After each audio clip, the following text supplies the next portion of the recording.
What's going on? So we back on another one. We talking about the Zenkai system. Now I know. You guys are gonna be like, yo, but God, where you been at, man? I just been doing things, just been living life, just taking my time away from the toxicity. But we're about to hop back in and talk about this Zenkai system. Now, if you guys don't know that, Legends have been ramping up the speed of these Zenkais, just going full sonic speed, supersonic speed, with how fast they've been dropping these Zenkais. And a lot of people feel like they should slow down, which I definitely do think that they should do.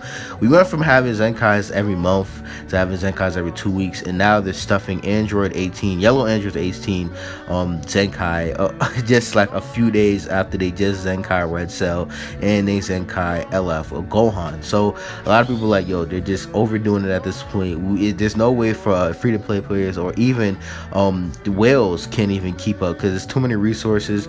And then if you want to use so here's the problem that I'm really having with all this, right?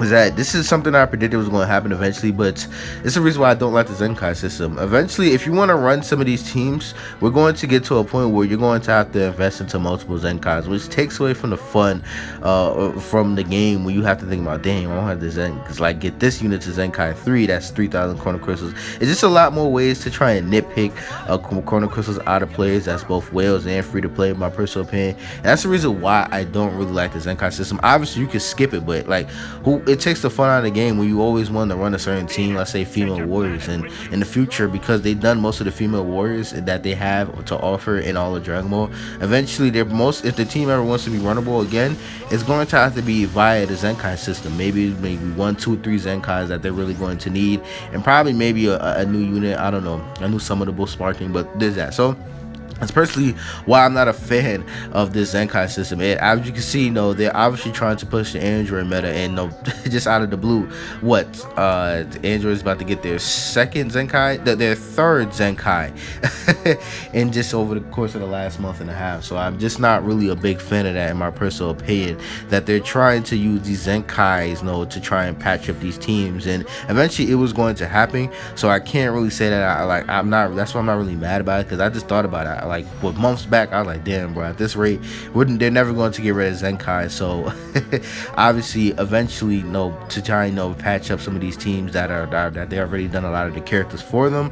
The only way they can do that is via the Zenkai system. So there's that. That's the reason why I personally don't really like that they're speeding up these Zenkais, and they're doing it at the rate to where that it's hard for some of these units to even compete in the meta at all, the way that they're speeding these up. Like Red Cell Zenkai, I don't care what nobody say, there was no need for them to Zenkai Red Cell. He's going to become very washed up over time. Like, he's not particularly a bad unit, but a Zenkai should not have to compete with a summonable red unit on all the same teams. Like, bro, the Red Cell that we just got, he's on all the same teams. He has a superior kit, in my personal opinion. So why should he have to compete with why should the Zenkai Cell be competing with a summonable unit that just came out a week and a half ago? It's such a dumb thing, and that's why I feel like they didn't really need to Zenkai Red Cell. And I know that some people may be like, oh, they did it because he's anti-Saiyan and Super Saiyan, but look, bro, it still doesn't matter. Red Cell, the Transformer one that we just got, still has a superior kit, and like I said, they're both cell units, they're both range units. So why would they decide to drop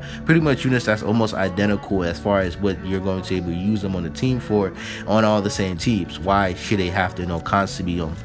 Like, why should we have to make that choice, in my personal opinion? And some people may be like, oh, obviously, if you don't have Red Cell, you could just go for the Zenkai. But it's like, bro, what was the point of Zenkai in the first place? Well, some people may be thinking, well, some people don't. Maybe they didn't put Red Cell, maybe they didn't put the Transformer Red Cell. Sure, if you didn't pull the Transformer Red Cell, then whatever, but that still does not justify them 3 days later, after they just Zenkai LF Gohan, who was destroying the meta right now, who was probably the most brokenest red unit in the game ever since these guys Zenkai, and it's how they going to Zenkai Yellow Android. It's just the timing of these Zenkais are just getting so bad, because they're just rushing them so badly, and you can tell they're just trying to force out, trying to flush out some of these teams via the Zenkai system, and in the process, I feel like they're just going to damage the longevity for these teams and just wasting Zenkais, in my personal opinion. So there's that. Some people think that this is a money tactic, and some people think that Legends is not making enough money. Now, I know I joked around on that, in my personal opinion, but if you guys don't know, Legends made like 22 million during the second anniversary. which is okay, but you got to keep in mind that like, that's between the whole global, like Legends is like one of the few gacha games that shares a server with the JP side and the global side. Everybody gets everything on the exact same time, and 22 million, why it was pretty decent for how much money they made over here in the West overall, but over there in JP they were like really low in the listings as far as gacha games. They were like way down to like what, 17, which I guess is that's what it is. Where Legends, they obviously make a lot of money, but they don't make as much money as they want to. That's the reason why they have a lot of these systems and a lot of ways to nitpick like Chrono Crystals out of whales and free to play players in general, just whatever, so there's that. So I feel like some people like them. This is a sign that Legends, like, they're not making the money that they want, or Legends may be dying, because obviously people are just skipping most of these banners anyway.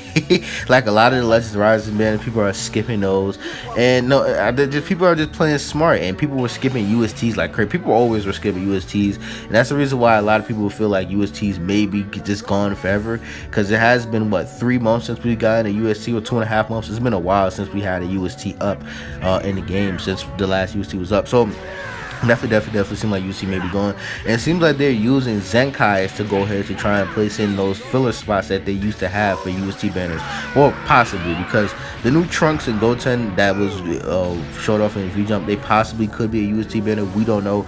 If that is a Legends Rising banner, then that's when we will officially know, like, yo, UST banners are gone, or they just may not be bringing UST banners back as often as they used to. It won't be every month like how they used to be.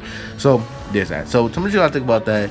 I know it's a controversial video, but I just feel like I wanted to give my ideas on how I feel about the Zenkai system. I feel like personally, the way that they're handling it, it's just going way too fast for both free-to-play players and whales and world content creators. It's just too many resources for people who are content creators. It's just no point like trying to keep up. Like you see why it's so tough being a content creator in Legends. Like trying to keep up. Like this is the stuff that y'all want to see. Let's be honest, bro. Y'all care about the new stuff. Everybody cares about the new shiny new unit and the new shiny new upgrade or whatever, or the new Zenkai. And trying to keep up with this shit is honestly pointless. That's why people still are skipping Zenkais, because it takes too many resources, and trying to spend on every single one is ridiculous. But eventually, if you want to run some of these teams, like I said, some of these more older teams, they're going to become to where they're full Zenkai teams, or probably partial Zenkai teams. You need 3 or 2. So that's still a lot of resources and Chrono Crystals and investment. So it's just about the same amount when you think about it, how you were spending for just one Zenkai if you want to run a full team in a way. So you guys can do the math between yourselves. So yeah, man, so what you gotta think about that, man? I'm gonna have a video later this week, give my thoughts on how I feel about Legends and how I feel about probably doing content on Legends for the future, because I know I've been kind of absent a lot, and I know that may just be weird. I know most of you guys don't care. You just probably just come for the new stuff and stuff like that, and I guess I'll still do stuff like that. But as far as certain things, I don't know. Legends is doing a lot of good stuff as far as the quality of life stuff, and I know that stuff is good. But I feel honestly, quality of life stuff, it doesn't really impress me too much, because I feel like that stuff we could have been had since like the 2nd anniversary. I feel like they were just being lazy, and they tried to cut corners with the 2nd anniversary, and now they seem like, okay, well now we gotta actually give them some solid updates. And we all been down this pattern before. Legends, they do some good stuff, and then somewhere along the line they eventually drop the ball, because that's how it was before the 2nd anniversary. They were doing like 2-3 months of being good, and then they started messing up down the line. I feel like we're starting to see that pattern again, where they're doing a good lot of quality of life stuff. The quality of life stuff is still good, the improvements to the game, but now this Zenkai system, like the flow that they're doing that, I don't think that is very balanced for the meta of how they're dropping these Zenkais. Like it's just really ridiculous. It's just too much, and I think that they need to slow down and just rethink some of this I think they need to rethink the whole Zenkai system in general. But honestly, there's just some, like the star change. I don't think they're ever going to change the star requirement, and they're never going to change you needing CC to update old characters. And I think that's the problem with it. Gacha games has always been about getting the shiny new things, and the fact that they're making you just kind of put investment into old characters is like putting premium currency into old characters to make them good. It just doesn't sit well with people, and that's why most people skip them. So there's that. Yeah, man, so much you gotta think about that, man. Yeah, like I said, I'm gonna have my thoughts on how I feel about the future of the game, and how I feel about doing content on the game in the future. Just because I don't know, I may not even make a video, so I have to think about that. So it's your boy Kake, the last guy from content. So much you gotta think about this. So much you gotta think about the Zenkai system, the current speed of it, how you gotta think that it could be do better, and I'm out. Whew.